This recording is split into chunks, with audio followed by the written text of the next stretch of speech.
Good morning, Yeladim. Today is our last Pesach story together. Pesach starts in 2 nights, and there's lots to do to get ready.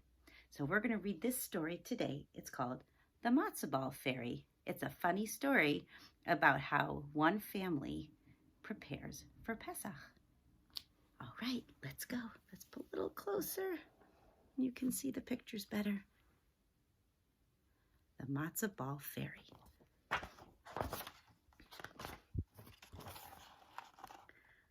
One by one,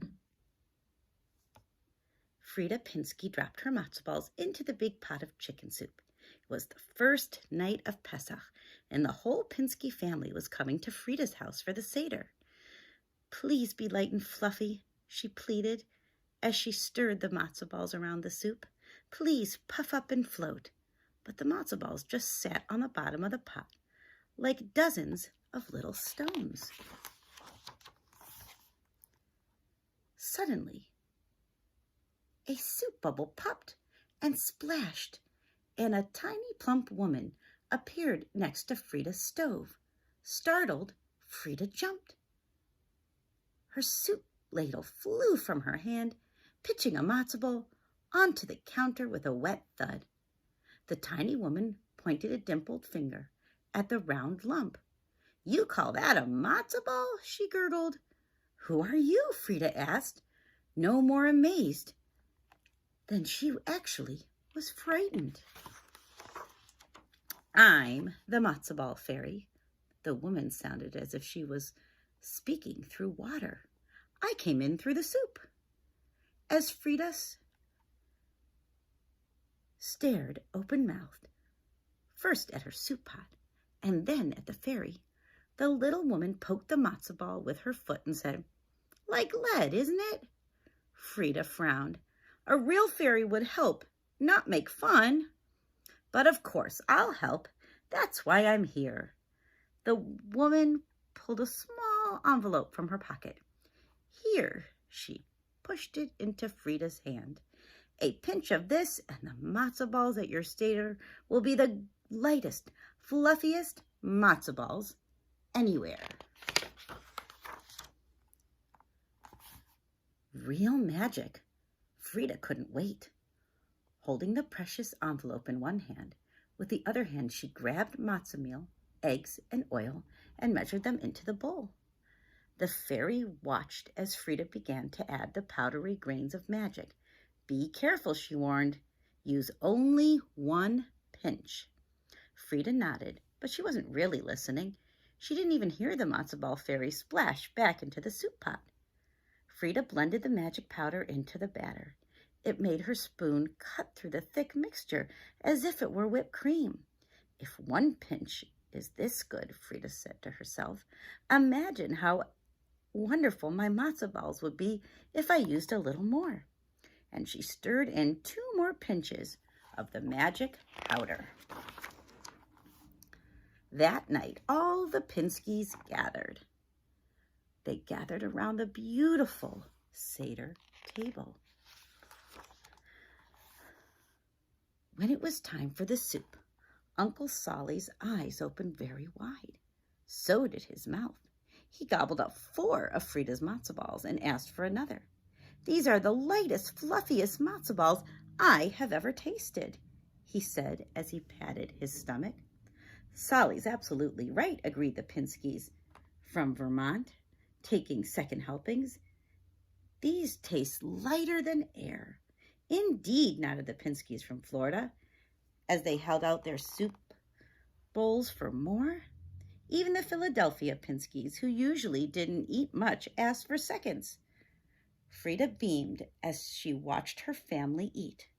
But then something very odd happened. Uncle Solly began to rise. At first it was only an inch or so, but soon he was hovering over the dining room table like a plump helicopter. "Get me down," he shouted. The Vermont Pinskys grabbed at his legs, but instead of pulling him down, they began to float up too. As they circled the chandelier, the Florida Pinskies squealed loudly, joining them. "What's going on?" Uncle Daniel asked as he bounced gently along the ceiling. "It's those matzo balls," Uncle Solly said. "They were too light and fluffy." "And yes, you ate too many of them," his wife scolded. Having eaten only one, she was floating only a couple of feet off the floor. The younger Pinskies swooped about, trying to catch each other. "This is fun," they shrieked as they flew down the hall. "Get down this instant," their parents ordered. But it was hopeless. The whole family was floating around Frida's house as if they were matzo balls in a pot of chicken soup.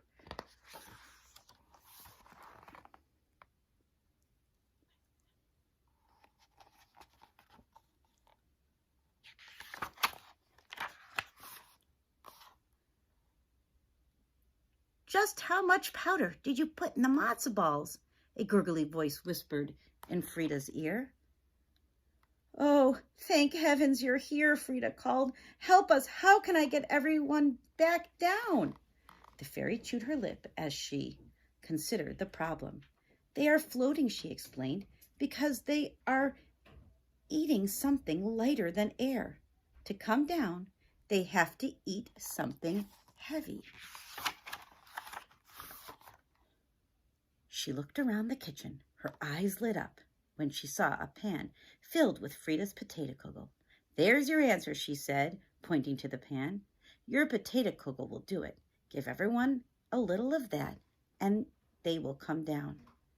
Frida cut the kugel into pieces, one for each floating Pinsky in the house.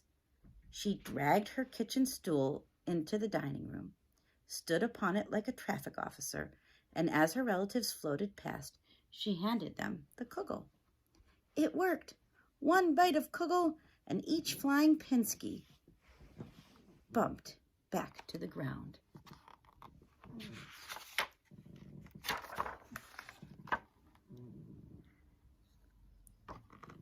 This was the most remarkable Passover, Uncle Solly said when it was all over.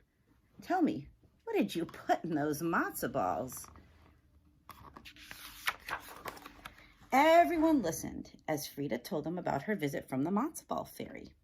When she finished, Frida looked around at her astonished family and said, "I didn't mean to cause all this trouble. Just wanted to make light, fluffy matzo balls."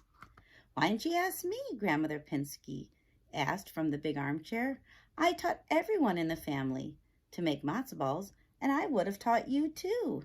"Oh," said Frida, "it's not too late. Come see me tomorrow. Together we'll make matzo balls like magic." But without magic. And they did. And that is the end of our matzo ball fairy story. I hope you guys have a wonderful Pesach and enjoy with your family. And I can't wait to see you and Zoom with you after Pesach.